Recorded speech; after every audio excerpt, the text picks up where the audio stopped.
Je m'appelle Mohamed. Sama. Julia. Akram. CM2B. Aujourd'hui, on a appris comment sauver quelqu'un qui ne respire plus. Apprendre à faire survivre, on va dire, les personnes qui sont en crise cardiaque. Savoir si elles respirent ou pas. On a appris les manœuvres pour secourir quelqu'un qui est en arrêt cardiaque.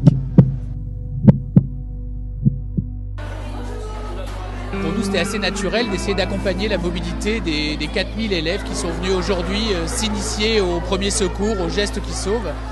Et également de travailler sur tout l'accueil. 4000 enfants qui arrivent, on a travaillé avec la ligne 5 du métro, avec le tramway, pour qu'ils soient correctement accueillis. C'est une journée géniale pour la RATP. Cette problématique de santé publique est très importante puisqu'on a 50 000 morts par an.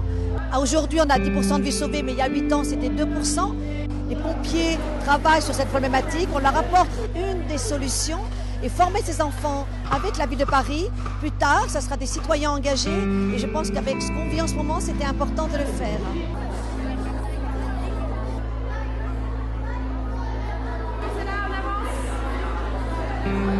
C'est que là, on est véritablement au cœur d'un réel partenariat entre la ville de Paris, entre l'éducation nationale et les fondations qui nous aident à soutenir ces actions-là.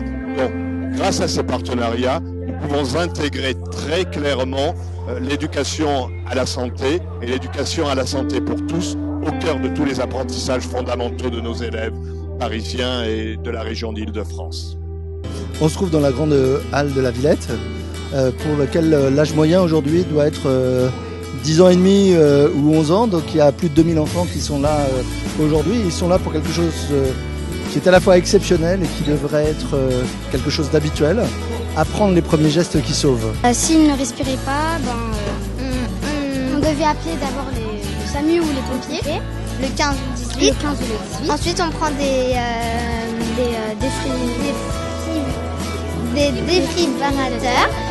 C'est génial, quoi. Il n'y a pas d'autre mot. C'est vrai, on en a la chair de poule quand on voit tous ces enfants, quand on voit voilà, qu'ils sont tous ensemble. Ils vont repartir chez eux, et ils vont dire à leurs parents, ils repartent avec leur bob, donc la personne à sauver. Nous nous sommes entraînés avec un faux mannequin, il s'appelle Bob. Et on l'a pris pour si à la maison on voulait apprendre pour s'entraîner, si on voulait apprendre à nos sœurs, à nos frères, à nos parents. Ils vont montrer à leurs parents comment ça marche. Vraiment, un seul mot pour dire que je suis vraiment très très heureuse. Cette formation, elle est absolument essentielle. On est en retard en France sur la formation des gestes qui sauvent. Et il faut faire l'apprentissage. On sait que les classes de CM2, les classes de 6e, c'est les plus réceptives finalement à cet apprentissage. Donc il faut vraiment qu'on conduise ça de manière à ce que ça s'apprenne, parce que c'est là où on a la défense civile dont on a tant besoin, notamment en période d'attentat. C'est une belle opération qui participe donc à la dynamique de la Fondation. C'est aussi développer des valeurs de solidarité et de citoyenneté. Ça a été un événement, en tout cas pour eux, parce que c'est vraiment des jeunes citoyens. Je suis très très fier, en plus que la DASES ait pu mobiliser autant de directions, autant de collègues des directions. Je crois que eux-mêmes ont été ravis de pouvoir participer à un événement comme celui-ci. C'est une autre posture, complètement transversale au niveau de la ville, et c'est vraiment génial.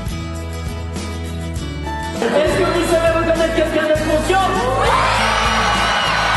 Est-ce que vous savez reconnaître quelqu'un qui ne respire pas? Est-ce que vous savez masser? Ah, plus fort, masser! Et pour finir, qui sait